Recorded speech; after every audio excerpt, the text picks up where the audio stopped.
L'Union européenne veut passer de la parole aux actes. Les 28 devraient accueillir un quota déterminé de réfugiés.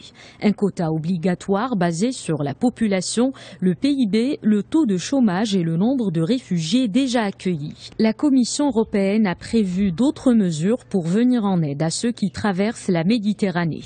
Lutter contre les passeurs pour éviter les embarquements, secourir les immigrés qui ont pris la mer et gérer leur accueil. L'Union européenne ne prévoit aucune opération militaire.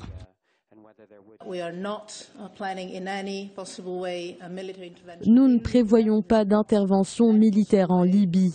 Ce n'est même pas une option pour nous. Nous planifions une opération navale en coordination avec les autorités libyennes. C'est du moins ce que nous souhaitons. Cette opération a pour objectif de mettre fin au business model des organisations criminelles actives dans le trafic des êtres humains.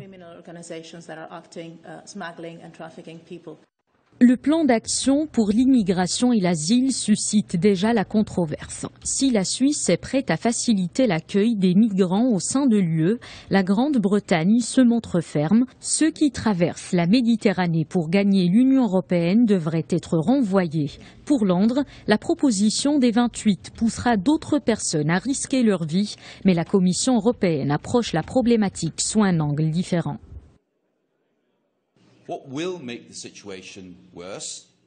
La situation sera plus compliquée si nous n'agissons pas. Maintenir le système actuel, ne pas envisager de nouvelles initiatives, ne rien faire après la minute de silence observée au Conseil européen. Cela va rendre la situation des personnes qui fuient les troubles encore plus difficile. Nous allons également perdre toute crédibilité aux yeux de nos concitoyens qui nous ont demandé d'agir pour mettre un terme à la tragédie en Méditerranée. Le mécanisme de quotas devrait permettre une distribution plus équitable de réfugiés sur le territoire européen.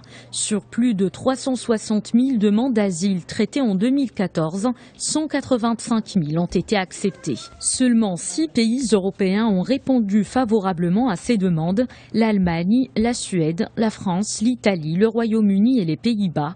À la demande de l'Organisation des Nations Unies, l'Union européenne devrait accueillir 20 000 réfugiés en 2 ans, un projet qui nécessite une action solidaire.